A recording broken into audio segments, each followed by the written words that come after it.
low interest rates and the market. Low interest rates. Jerome Powell, if everybody remember, what is the Fed fund interest rate right now? And what does the interest rate have to do with the stock market? Jerome Powell is doing the same thing. I can see the guy's face right now, but I can't think of the Secretary of Treasury in the Fed chair back in 2008. The Fed chair did the same exact thing in 2008 that they're doing now, lowering interest rates. Why does that have any bearing on the market? So the monetary policies that was passed back in 2008 and 2010, guess what? Notice this. You've seen all these talks of unemployment, but you haven't seen any talks of foreclosures. You should see foreclosures all over the country right now. You should see people kicked out of their apartments. People should be on the streets, whatever. But instead, the housing market is going up. What does interest rates have to do with the stock market? Jerome Powell last March cut interest rates to an all-time low. All-time low. And this is the same exact thing they did in 2008. When they cut those interest rates, they continue to cut those interest rates. Then Jane Yellen came in and she started to slowly rise the interest rates up. Jane Yellen in 2000 and under the Obama administration, she was the Fed chair before Jerome Powell. She was the Fed chair. She started to slowly bring back the interest rates as the economy was starting to rebound. When she started to bring up those interest rates, of course, we had COVID come through. Jerome Powell took over, who was up under President Trump. He lowered interest rates to the lowest we've ever seen. Now, Jane Yellen, who was the Fed chair back then, she is now the Secretary of Treasury, right? So when you look at this, people are wondering, Prince, what's going on? What's going to happen? There you go, Gary Wallace. It injects capital into the market. Ladies and gentlemen, Gary Wallace is a very smart man.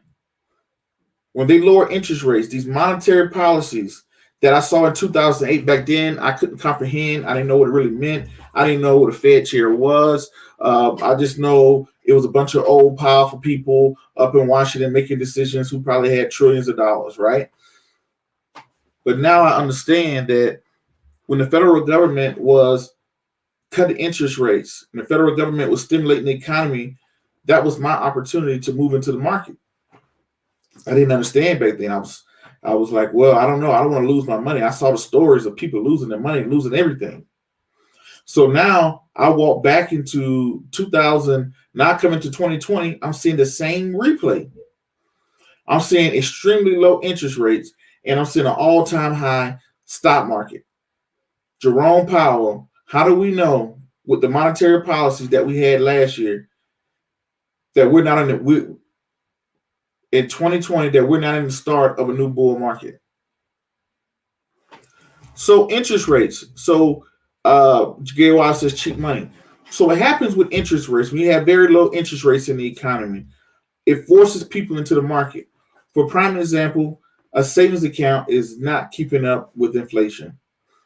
Majority of CDs aren't keeping up with inflation.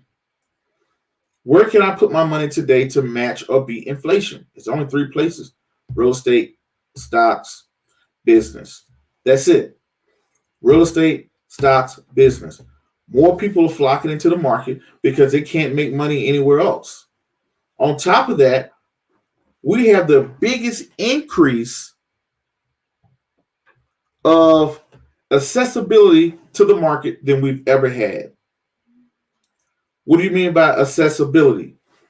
Back then in 2008 or 20, 40 years ago, you had to have a broker, get on the phone with a broker.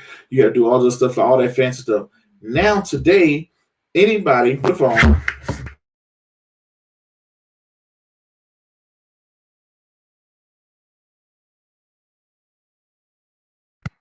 I unplugged myself there for a second. Let me see if my microphone is back on. There we go. We're back at it. So now we're looking at today, anybody with a phone, anybody with one of these can what? Jump into the market now, right? So when we're looking at this, you have to ask yourself today, we have a lot of accessibility to the market, meaning everybody's sitting at home with Robinhood, E-Trade, people on Twitter, Reddit done came about. People are buying stocks more than they ever have. We have a very low interest rate where the government has just pumped money back into the market. People can't make money anywhere else. The only place you see people making money, stocks, real estate, and business. And I tie cryptocurrency right next to stocks, even though it's not. I know that. I don't hear all the Bitcoin tribe jumping my comments. What do you mean? It's totally different, but it has the same, like, business is business, real estate is real estate, stocks and cryptocurrency. Yes, they are different, but guess what? Majority, you can get on Robinhood today, and the same act that it takes you to buy Starbucks stock, you can buy a coin, right? So when we look at this concept, this is what makes me think very low interest rates. Interest rates are at an all-time low. The Fed chair, which you should know, Jerome Powell, I think it's still Jerome Powell. I don't think he left with maybe he did leave with Trump. But Jerome Powell, no, you know what? The Fed chair is in their own world. So the Fed chair, they lowered interest rates last year to the all-time low that we've ever seen, pushing people into the market because they have to. If you got a 5-year CD, you are losing to inflation. You got a savings account, you're losing to inflation. Bonds, losing to inflation. Where else can I put money? Real estate, stocks, you can say cryptos, and business.